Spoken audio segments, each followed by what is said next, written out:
233వ శిష్యుల కూడికి వచ్చిన మీ అందరికీ ప్రభువైన యేసుక్రీస్తు నామమున శుభవందనాలు తెలియజేస్తున్నాను. ప్రార్థించుటకు ముందుగా పరిశుద్ధ లేఖనంలో ఒక భాగాన్ని చదువుకొని తదుపరి క్లుప్తముగా దాన్ని ధ్యానించుకొని మనము దేవుని వైపు చూసి ప్రార్థించుటకు జీవముల దేవుడు మనకు సహాయం చేయను గాక. పరిశుద్ధ గ్రంథంలో నుండి యోహోను రాసిన సువార్తను మనం తీసుకుందాం. యోహోను సువార్త 9వ అధ్యాయము. యోహోను సువార్త 9వ అధ్యాయము 31వ వచనాన్ని మనందరం కూడా కలిసి చదువుకుందాం. దయచేసి నేను చదువుతుండగా మీ చేతిలో ఉన్న పరిశుద్ధ గ్రంథాన్ని తెరిచి మీరు కూడా నాతో ఏకీభవించి చదవలసిందిగా కోరుచున్నాను. యోహోను సువార్త 9వ అధ్యాయము 31వ వచనం. దేవుడు పాపుల మనవి ఆలకింపుడని ఎరుగుదుము. ఎవడైనను దేవభక్తుడై ఉండి ఆయన చిత్తము చొప్పున జరిగించిన ఎడల ఆయన వాని మనవి ఆలకించును. ప్రార్థన చేసుకుందాం. ప్రేమగల తండ్రి, జీవముల నాయన, పరిశుద్ధాత్మదేవ, పరలోకపు తండ్రి, నిన్న నేడు ఏకరీతిగా మా మధ్య ఉంటున్న మా దేవ, ప్రార్థన ఆలకించువాడా, మీకు వందనాలు ప్రభువా. ఉదయం వరకు కూడా కాపాడిన దయను బట్టి మీకు వందనాలు. యోగ శిష్యుల కూడికను ప్రభువా ప్రారంభించి 2232 దినాలు గడిచి 33వ దినమున మమ్మల్ని ప్రవేశపెట్టిన దయను బట్టి మీకు వందనాలు. ఈ కూడికలో ఉన్న బిడ్డలను కూడా మీ కృపతో జ్ఞాపకం చేసుకొని మీ ఆత్మతో నింపి మీరు బలపరుస్తున్న దయను బట్టి మీకు వందనాలు. ఒక్కొక్క దినము మీ దాసుల ద్వారా ఆత్మీయ రహస్యాలు తండ్రి మాకు బయలుపరుస్తూ వాటి ద్వారా మమ్మల్ని హెచ్చరిస్తూ నాయన పరీక్షించుకొని ఆత్మీయ జీవితంలో దినానికి ఎదుటకు మీరు సహాయం చేస్తున్న దయను బట్టి వందనాలు. ఈ దినం కూడా అల్పు నేను ఎందుకంటే వాడిని ప్రభువా నిలబొట్టుకు ఏమాత్రం అర్హత లేని వాడిని దయతో నన్ను జ్ఞాపకం చేసుకో ప్రభువా. నాలో మీకు విరోధమైన కార్యాలు ఉంటాయి, దయతో క్షమించి పరిశుద్ధపరిచి నా ద్వారా నీ బిడ్డలు సమయం వ్యర్థం కాకుండా ప్రభువా ఆత్మదేవుడు మీరే మాతో మాట్లాడి మాకు కావలసిన సహాయం దయచేయమని మా ప్రభు మా రక్షకుడని యేసుక్రీస్తు ఉన్నత నామమున స్తుతి స్తోత్రం చెల్లించుకుంటూ ప్రార్థన చేసి వేడుకుంటున్నాము తండ్రి, ఆమేన్. అన్న ఒక్క నిమిషం అన్నా, అది వీడియో మెసేజ్ చెప్పడం లేదన్నా? లేదు నా అందరు ఎవరు వీడియోలు కాబట్టి నేను మాత్రమే. పర్లేదు పర్లేదు పర్లేదు, మీకు పాసిబిలిటీ ఉంటే చూడండి. వీడియో మెసేజ్ అయినా పర్లేదు, మీకు పాసిబిలిటీ ఉంటే చూడండి, లేదంటే కంటిన్యూ చేయండి.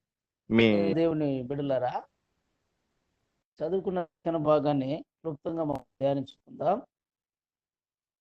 మనము ప్రార్థించుడు దినము సాయంకాల సమయాన్ని కూడుకుంటున్నాం. కానీ ప్రార్థించక ముందుగా మన ప్రార్థనలో అభివృద్ధి ఉండాలి, ప్రార్థనకు జవాబు రావాలి అని మన యొక్క ఆలోచన ఉంటున్నది. ఎందుకంటే మన దేవుడు ప్రార్థన ఆలకించేవాడు ఉంటున్నాడు, ప్రార్థన జవాబిచ్చే దేవుడుగా ఉన్నాడు. కాబట్టి సమస్త సర్వ శరీరులు ఆయన ఎదుకు వెళ్ళవలసిగా ఉంటున్నది. అయితే ప్రార్థన ఆలకించడానికి దేవుడు సిద్ధంగా ఉంటున్నాడు. కానీ ప్రార్థన ఆలకించి జవాబు ఇవ్వాలంటే కొన్ని షరతులు కూడా దేవుడు మన ముందు ఉంచేవాడుగా ఉన్నాడు. చదివిన లేఖన భాగాన్ని మనం గమనించినప్పుడు దేవుడు పాపుల మనవి ఆలకింపడని ఎరుగుదము అని ఒక వ్యక్తి, దేవుని ద్వారా స్వస్థత పొందిన వ్యక్తి తన యొక్క సాక్ష్యమైన మాటలు ఇవిగా ఉంటున్నవి. ఈ అధ్యాయాన్ని మొదటి భాగాన్ని చూసినప్పుడు 9వ అధ్యాయంలో ఆయన మార్గమును పోచుండగా పుట్టు గుడ్డివాడును ఒక మనుష్యుడు కనపడెను. ఇతని జీవితం పేరు గుర్తించలేదు, కానీ పుట్టుకతోనే గుడ్డివాడుగా పుట్టుంటున్నాడు. కానీ ఈ పుట్టిన గుడ్డివాడిని చూసి శిష్యులు దేవుని అడుగుతున్న మాట, బోధకుడా, వీడి గుడ్డివాడై పుట్టుటకు ఎవడు పాపం చేసిండో వీడా వీని కన్నవారని ఆయన అడుగగా, ఈ విధంగా శిష్యుల మధ్య దేవునికి సంభాషణ జరుగుతున్నది. అంతేకాకుండా యూదులు కూడా ఈ కార్యాన్ని గురించి తర్కించుట కార్యాన్ని మనం గమనిస్తున్నాం. తర్వాత ఆ గుడ్డివాని యొక్క స్థితి మనం చూసినప్పుడు ఆయనకు ఆ గుడ్డివాడు ప్రభువుని యేసు దేవుని దగ్గరకు వస్తున్నాడు. ఆయన వచ్చిన తర్వాత 6వ వచనంలో ఆయన ఇట్లు చెప్పి నేల మీద ఉమ్మి వేసి ఉమ్మితో బురద చేసి వాని కన్నుల మీద ఆ బురద పూసి నీవు సిలోయము కోనేటికి వెళ్ళి అందులో కడుక్కునమని చెప్పాను. సిలోయమును మాటకు పంపబడిన వాడిని అర్థము. వాడు వెళ్ళి కడుక్కొని చూపు గలవాడై వచ్చాను. ఇక్కడ గుడ్డివాడు ప్రభు దగ్గర వెళుతున్నాడు. ఆయన వెళ్ళిన కార్యాన్ని మనం గమనించినప్పుడు ప్రభు గురించి బాగా గుర్తిన వాడుగా ఉంటున్నాడు. ప్రభు స్వస్థత ఇవ్వగలడు. ఆయన ద్వారా నేను చూపు పొందగలని నమ్మకంతో ఆయన వెళుతున్నాడు. వెళ్ళిన ఆయన విశ్వాసం చూసి ప్రభు ఆయన్ని స్వస్థపరుస్తున్నాడు. స్వస్థత పొందిన తర్వాత ఈ మనుషుడు ఏ విధంగా స్వస్థత పొందాడు, ఈయనకి స్వస్థత ఇచ్చింది ఎవరు అనే కార్యాన్ని తర్కిస్తూ 22వ వచనములో వాని తల్లిదండ్రులు యూదులకు భయపడి అలా ఎందుకన్నా ఆయన క్రీస్తుని ఎవరైనా ఒప్పుకునేలా వాని సమాజ మందిరం నుండి వెలివేతమని యూదులు అంతకు మునుపు నిర్ణయించుకున్నది. ఇక్కడ ప్రభు మీద కుట్ర కనిపెట్టాలని, ఆయన మీద నేరామోపణ మోపాలని యూదులు ప్రయత్నించినప్పుడు ఈ కారణాన్ని తన తల్లిదండ్రులు భయపడి దాన్ని చెప్పలేని వారుగా ఉంటున్నారు. ఈ విధంగా తర్వాత తల్లిదండ్రులు చెప్పలేదని ఆ గుడ్డివాడిని పిలిచి అడుగుతున్నారు. మొదటిగా అడిగాడు.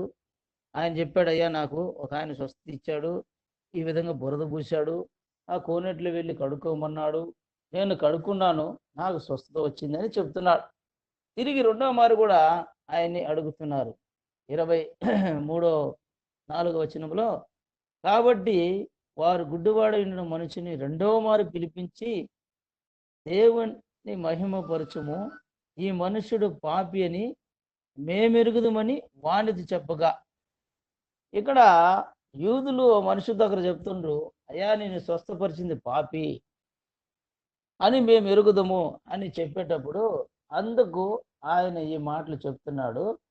దేవుడు పాపుల మావి ఆలకింపని ఎరుగుదుము, ఎవడైనను దేవభక్తుడై ఉండి ఆయన చిత్తము చొప్పున జరిగించినెడలా ఆయన వాని మనవి ఆలకించును.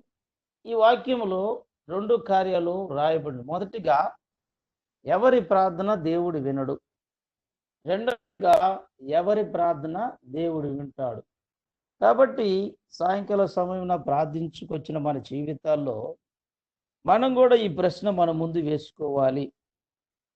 మనలో దేవునికి రహస్యమైన పాపాలు ఉంటున్నవా అని మనం పరీక్షించుకోవాలి. అది చిన్నదైనను పెద్దదైనను పాపమే. రెండవదిగా మనం చూసినప్పుడు మనము దైవభక్తి గెలవారమై ఉన్నంత మాత్రం కాకుండా ఆయన చిత్తం చొప్పున జరిగించే వారంగా ఉండాలి. మొదటిగా పాపము లేనివారుగా ఉండాలి. తర్వాత దేవుని చిత్తాన్ని ఎరిగి జరిగించేవారుగా ఉన్నప్పుడు మన ప్రార్థన ఆయన వింటాడని మనం చూస్తున్నాం. కాబట్టి ప్రేమలో మనం గమనించినప్పుడు దేవుడు పాపుల యొక్క ప్రార్థన, పాపములో నివసించు వారి ప్రార్థన, పాపమును ఒప్పుకొనని వారి ప్రార్థన వినడని మనం చూస్తున్నాం. కాబట్టి ప్రార్థించుటకు ముందుగా దేవుడు మన ప్రార్థన వినాలి అన్నప్పుడు మనం ఏమి చేయాలి? మనము పాపం లేని వారుగా ఉండాలి. ఈనాడు అవిశ్వాసుల కంటే, అన్యుల కంటే దేవుణ్ణి ఎన్నుకొని దేవుని ఐక్యంలో ఉంటున్న వారు అనేక కార్యాల్లో చిక్కుబడి ఉంటున్నారు. కాబట్టి వారు ప్రార్థించుటకు ముందుగా తమ హృదయాన్ని పరీక్షించుకోవాలి. అందుకే కీర్తనకారుడైన దావీదు ఈ విధంగా అంటున్నాడు. కీర్తన 66 కీర్తన 18 వచనములో, నా హృదయములో నేను పాపమును లక్ష్యము చేసిన యెడల ప్రభు నా మనవి వినకపోవును. ఇక్కడ నిర్ధారించి రుజువుపరుచుకున్న వాడే తన అనుభూతిగా దావీదు చెప్తున్నాడు, నా హృదయములో నేను పాపమును లక్ష్యము చేసిన యెడల ప్రభు నా మనవి వినకపోవును. నిశ్చయముగా దేవుడు నా మనవి అంగీకరించున్నాడు. ఇక్కడ మొదటిగా ఏమంటున్నాడు, నా హృదయములో పాపం ఉంటే దేవుడు నా ప్రార్థన వినడు. తర్వాత ఏమంటున్నాడు, నిశ్చయముగా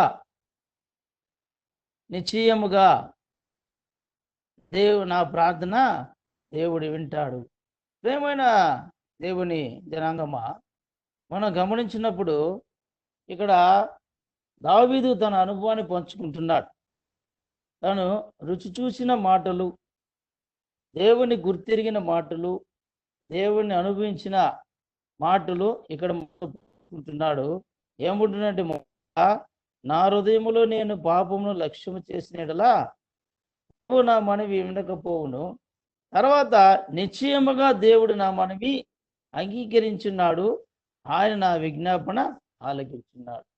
కాబట్టి ప్రార్థించుటకు వచ్చిన మన జీవితంలో దావీదులాగా మనం చెప్పగలమా? తప్పగా నా ప్రార్థన దేవుడు వింటున్నాడు, దేవుడు నాకు జవాబిస్తాడు అని దృఢముగా నిశ్చయముగా మనం చెప్పగలమంటే మన హృదయంలో పాపం ఉండకూడదని పరిశుద్ధాత్మ దేవుడు మనల్ని హెచ్చరిస్తున్నాడు. ఇక్కడ మనం చూసినప్పుడు, ఎందుకంటే హృదయములో అనేకమైన చేదైన కార్యాలు, ఇతరులను దూషించే కార్యాలు, ఇతరులకు విరోధంగా మాట్లాడే మాటలు, ఇవన్నీ ఉంచుకొని వారు ఎంతగా ప్రార్థించినప్పటికీ దేవుడు వినడని మనం చూస్తున్నాం. ఇంకను హృదయములో ఇంకా ఏవేవి కార్యాలు ఉన్నప్పుడు దేవుడు ప్రార్థన వినని మనం చూసినప్పుడు, సామెతలు 8వ అధ్యాయము 9వ వచనం ఈ విధంగా చదువుతున్నాం, ధర్మశాస్త్రం వినబడకుండా చెవిని తొలగించుకుని వాని ప్రార్థన హేయము. పరిశుద్ధ గ్రంథములో ఉన్న మాటలు వినకుండా దేవుని దాసుల ద్వారా హెచ్చరింపబడినప్పుడు ఆ హెచ్చరిక మనకి ఒక స్పర్శను తెస్తున్నదంటే, ఆ మాట మనకు గుచ్చబడుతుందంటే, మనం పాపంలో ఉన్నప్పుడు దేవుని దాసుల ద్వారా, దేవుని ఆత్మ ద్వారా మనకు ఎత్తి చెప్పినప్పుడు మనము ఆ మాట లోబడాలి. కాబట్టి ఈ సేవకుడు ఏంటి ఇటు చెప్పాడు, ఆ బ్రదర్ ఏంటి అటు చెప్పాడు అని కాదు. ఇక్కడ మాట్లాడేది దేవుని ఆత్మ కాబట్టి మనుషులు ఎవరు మాట్లాడలేరు. మనుషులు మాట్లాడాలనుకుంటే ఆ మాటల్లో సారం ఉండదు, ఆ మాటల ద్వారా క్రియ జరగదు, ఆ మాటల ద్వారా ఎటువంటి ఫలితం ఉండదు. ఎప్పుడైతే ఆత్మదేవుడు మాట్లాడుతున్నప్పుడు క్రియ జరుగుతుంది. ఆత్మదేవుడు మనల్ని హెచ్చరించినప్పుడు మనము లోబడాలి. అందుకే మనం ఇక్కడ చూస్తున్నాం, ధర్మశాస్త్రం వినబడకుండా చెవిని తొలగించు వాని ప్రార్థన హేయము. కాబట్టి మనందరి గురి ఏంటి, ప్రార్థించినప్పుడు మన ప్రభువు వినాలి, మనకు జవాబు రావాలి అనే ఒక వాంఛ ఉండడం మనకు మంచిదే. కానీ ప్రార్థించడానికి ముందుగా మన జీవితాన్ని మనం పరీక్షించుకోవాలా. ధర్మశాస్త్రం, దేవుని పరిశుద్ధ గ్రంథాన్ని లోబడుతున్నామా? దేవుని వింటున్నామా? దేవుని వాక్యానుసారంగా జీవిస్తున్నామా? అది మాట్లాడే వ్యక్తులను చూడకూడదు, మాట్లాడే దేవుని దాసును చూడకూడదు. ఆత్మదేవుడు ఈ దినం నీతో ఏం మాట్లాడుతున్నాడు, నేను ఆ కార్యాన్ని మనము సరిచేసుకోవాలి. తర్వాత వచనం 10:28 సామెత 10వ వచనంలో, దుర్మార్గులను ఒప్పించువాడు తాను త్రవ్విన గోతులో తానే పడును, యథార్థవంతులు మేలైన దాన్ని స్వతం తెచ్చుకుందరు. కాబట్టి పరిశుద్ధ గ్రంథం బోధించే కార్యం యథార్థత, యథార్థత, యథార్థత. ఎందుకంటే మన దేవుడు యథార్థత కలిగిన వాడు, మన దేవుడు పరిశుద్ధమైన వాడు, మన దేవుడు హృదయాలు పరీక్షించేవాడు, మన దేవుడు పక్షపాతం లేనివాడు, మన దేవుడు అన్నిటికీ అందరికీ ఒకే విధంగా న్యాయమును తీర్చేవాడు. కాబట్టి మన జీవితాల్లో మనము ధర్మశాస్త్రమునకు వింటున్నామా?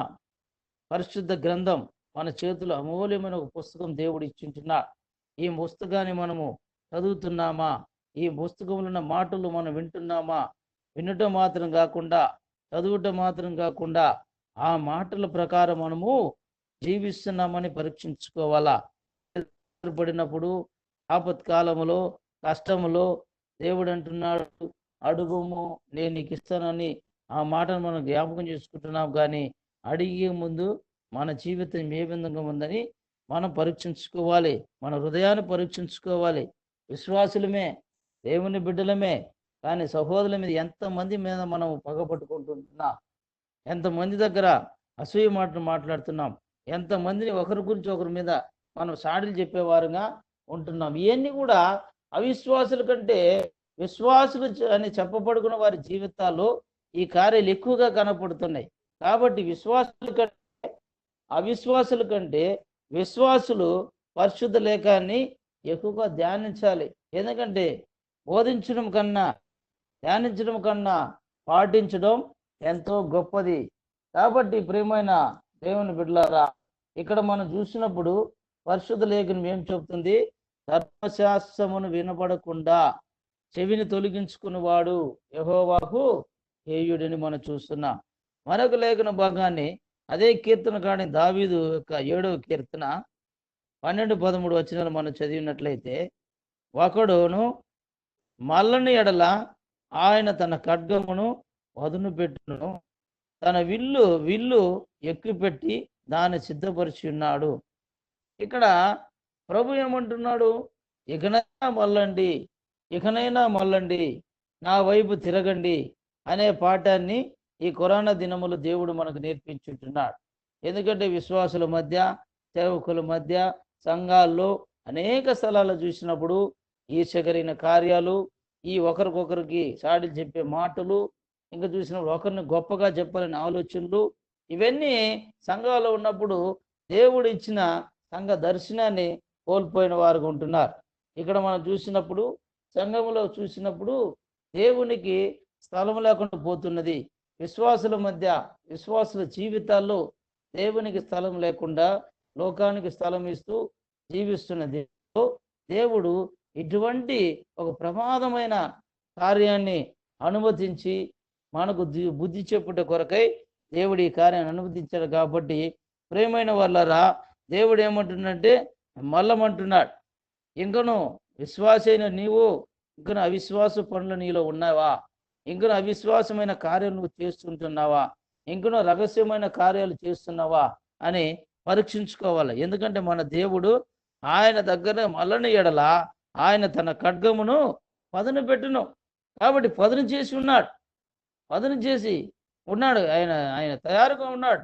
నువ్వు మల్లకపోతే మన మల్లని ఎడల ఆయన శిక్షించేవాడుగా ఉంటున్నాడు. ఇంకా 13వ వచనంలో, వాని కొరకు మరణ సాధనం సిద్ధపరిచి ఉన్నాడు, తన అంబులను అగ్నిబాణము చేసి. కాబట్టి ప్రేమైన వాళ్ళరా, ఇక్కడ ప్రభు ఏమంటున్నాడు? ఇంకనూ మనం మల్లని ఎడల, దేవుని వాక్యమునకు లోబడకపోతే ఆయన న్యాయాన్ని తీర్చే న్యాయాధిపతిగా రాబోతున్నాడు. ప్రభు రాకడ ఇంతకు ముందు బాలుడుగాను, ప్రాణాన్ని పెట్టుట కొరకును, తన రక్తాన్ని చిందించుట కొరకును అటువంటి కార్యాలు భూమి మీద చేయుటకు వచ్చింటున్నాడు. తర్వాత రెండవ రాకడలో ఆయన రానున్నప్పుడు ఆయన న్యాయాధిపతిగాను, న్యాయం తీర్చుటకును న్యాయాధిపతిగా ఆయన భూమి మీదకి రానున్నాడు.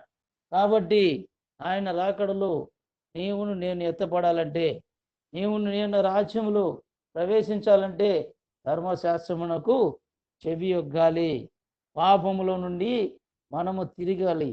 పాపములో నుండి మల్లుకొని దేవుని తిరగాలని దేవుడు వాంఛిస్తూ ఉంటున్నాడు. అలాగే ఏబు భక్తుడు తన ఏబు చరిత్రలో ఈ విధంగా రాస్తున్నాడు.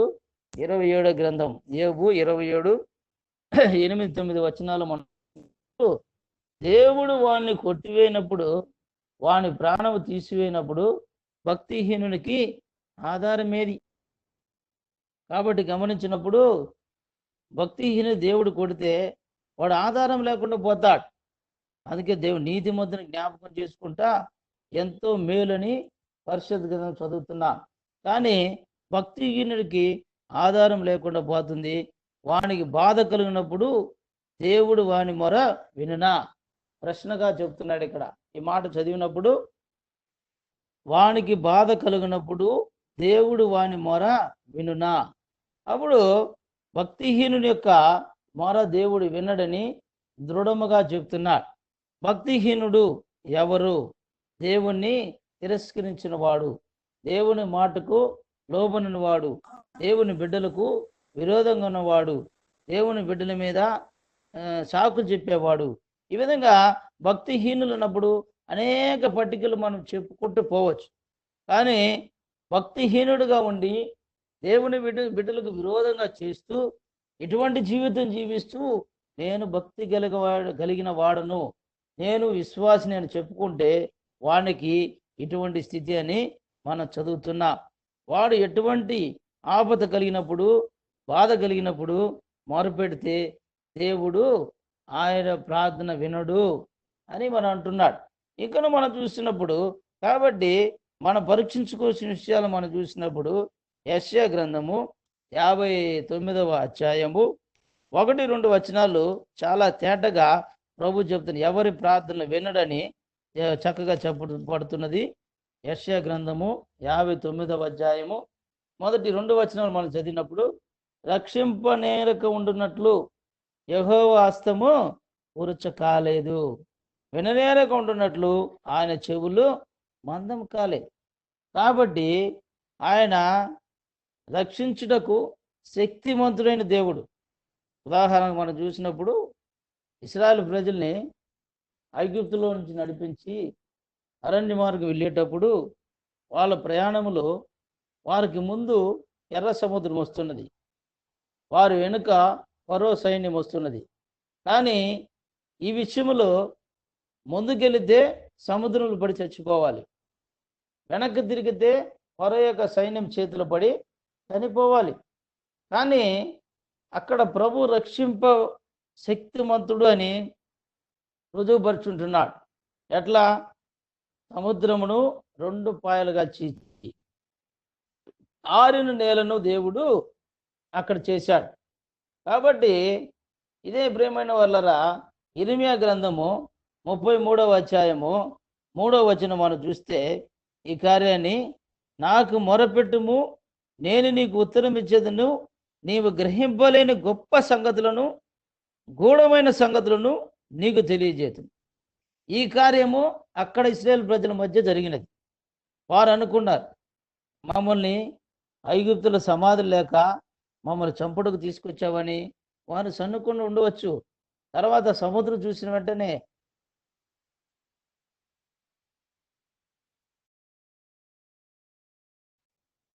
ఈ వాగ్దానము అక్కడ వారి జీవితం నెరవేర్చబడింది. ఏంటి? నాకు మొరపెట్టుము, నేను నీకు ఉత్తరం ఇచ్చదను.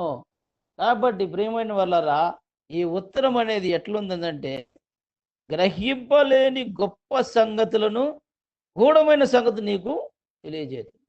ఇది మన దేవుడు, అద్భుతాలు చేసే దేవుడు. ఆయనకు సమమైన వారు ఎవరు లేదు. ఇంకా ఆయన యొక్క నామం గురించి, ఆయన ఘనతను గురించి చెప్పినప్పుడు లేని వాటిని ఉన్న వాటిగా పిలిచే దేవుడు, ఉన్న వాటిని లేని వాటిగా చేసే దేవుడు. కానీ ఈ గొప్ప దేవుడు మన మొర వినాలి అంటే, ఈ గొప్ప దేవుడు మన ప్రార్థన వినాలంటే మనము సరిచేసుకోవాల్సిన విషయాలు ఏంటంటే, ఆయన రక్షింపనేరకున్నట్లు యెహోవా హస్తము ఉరచ కాలేదు, విననేరకున్నట్లు చెవులు మందం కాలేదు. ఆయన ఎల్లప్పుడూ రక్షించువాడు. ఆయనకు అసాధ్యమైనది ఏమీ లేదు. అదే ఆదికాండ 18 చదువుతున్నాము. ఆయనకు అసాధ్యమైన కార్యము ఏమీ లేదని చూస్తున్నాం. తర్వాత విననేరకున్నట్లు ఆయన చెవులు ఎల్లప్పుడూ ఆయన చెవులు మన వైపు చాపిస్తాడు. నా బిడ్డ నా కొరకు ప్రార్థిస్తాడు, తన ఆపత్తి కాలంలో ప్రార్థిస్తాడు, నేను సహాయం చేయాలి, ఎప్పుడు ఆయన నన్ను పిలుస్తాడు, ఎప్పుడు నా వైపు చూసి ప్రార్థిస్తాడని. ఆయన ఇశ్రాయేలును కాపాడువాడు, పుణుకుడు, నిద్రపోడు.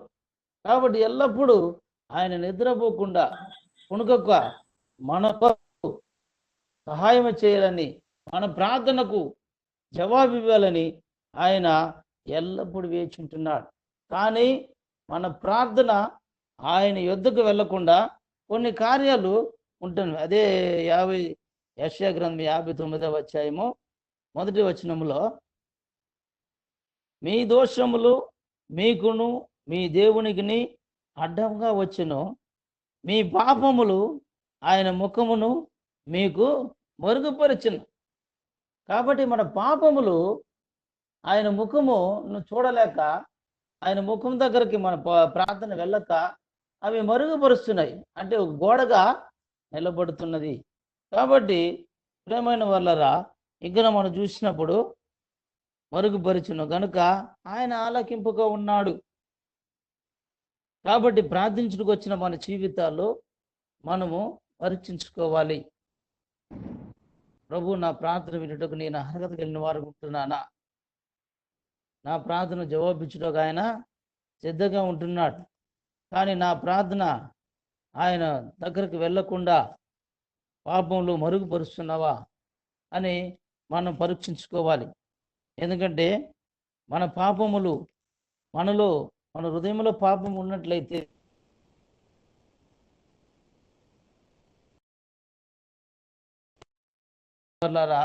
మనం ప్రార్థించుటకు ముందుగా ఈ కార్యాలు మనము పరీక్షించుకోవాల్సిందిగా దేవుడు మనతో మాట్లాడుతున్నాడు. ఇంకా మనం చూసినప్పుడు 109వ కీర్తన 9వ వచనం,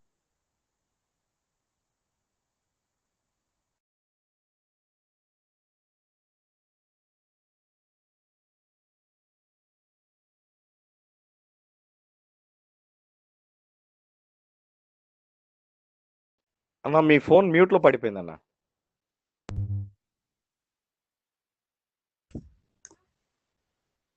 ఓకే, అయిపోయిందా మెసేజ్?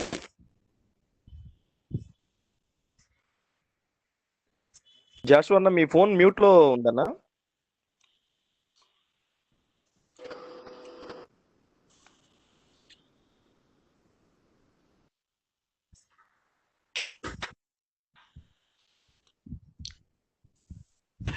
తొమ్మిదవ కీర్తన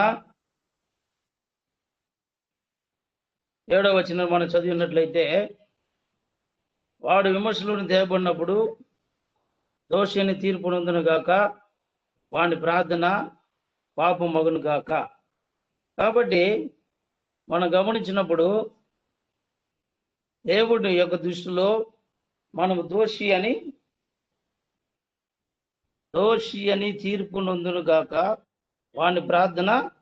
కాబట్టి మనము ఒకనొక దినమున దేవుని యొక్క న్యాయపీఠం మీద నిలబడాలి. అప్పుడు దేవుడు న్యాయాన్ని తీర్చేవాడుగా ఉంటున్నాడు. కాబట్టి మన జీవితాల్లో మనం ఎటువంటి జీవితం కలిగి ఉంటున్నాం పరీక్షించుకొని మనము దేవుని దగ్గరకు వెళ్ళినప్పుడు దేవుడు మన ప్రార్థన వినేవాడుగా ఉంటున్నాడు. సామెతలు 28వ అధ్యాయము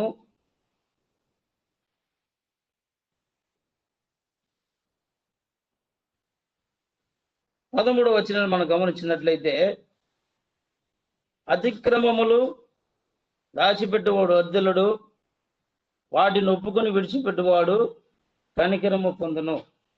కాబట్టి ప్రార్థించడానికి ముందుగా మనము చేయవలసిన కార్యాలు మనం పరీక్షించుకోవాలి. మన జీవితాలు పరీక్షించుకోవాలి. మన జీవితం ఏ విధంగా ఉన్నదని పరీక్షించుకొని ప్రార్థించినప్పుడు దేవుడు సహాయం చేస్తాడు. ఏ విధంగా మనం ప్రార్థించాలి? 2వ దినవృత్తాంతములు 7వ అధ్యాయము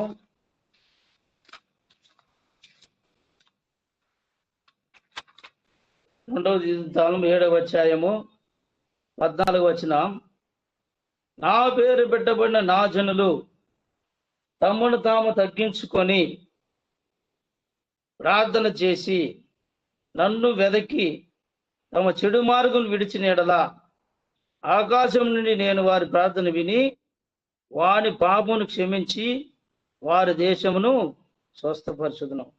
కాబట్టి ప్రియమైన వారులారా, ఈ సాయంకాల సమయాన ప్రార్థించుతూ వచ్చిన మన జీవితాల్లో దేవుడి పాపల ప్రార్థన వినని మనం చూస్తున్నాం.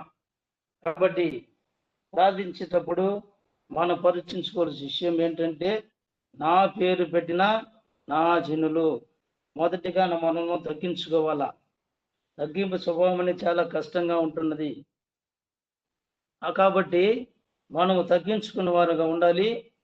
తర్వాత ప్రార్థన చేసి ఆయన వెదికే వారుగా ఉండాలి. తగ్గించుకోవాలి, ఆయన వెదకాలి. ఆయన వెదకే ముందుగా చెడు మార్గంలో విడవాలి. చెడు మార్గం విడిచి ఆకాశము నుండి నేను వారి ప్రార్థన విని వారి పాపను క్షమించి వారి దేశమును స్వస్థపరచదును. ఇక్కడ మీకు స్వస్థం చెప్పలే, ఇక్కడ ఏమంటున్నాడు, మీ దేశానికి నేను స్వస్థ ఇస్తానని. కాబట్టి మన ప్రార్థన వినాలి అంటే, మన దేశానికి స్వస్థత కావాలంటే, మన కుటుంబంలో స్వస్థత కావాలంటే మనం ఏం చేయాలి? మనల్ని మనం తగ్గించుకోవాలి. తర్వాత చెడు మార్గంలో విడవాలి. అది ఏ చిన్న కార్యమైనా కానీ మనం విడిచి చూసినప్పుడు దేవుడు మన ప్రార్థన ఆలకిస్తాడు. అంత మాత్రం కాకుండా దేవుని చిత్తాన్ని ఎరిగి నడుచుకునే వారంగా ఉండాలి.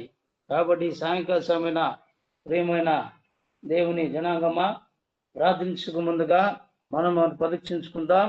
మన హృదయం ఏ విధంగా ఉన్నది, ఏ కార్యాలతో మన హృదయం నింపుకొని ఉన్నాము, మనము దేవునికి ముందు ఏ విధంగా జీవిస్తున్నాం.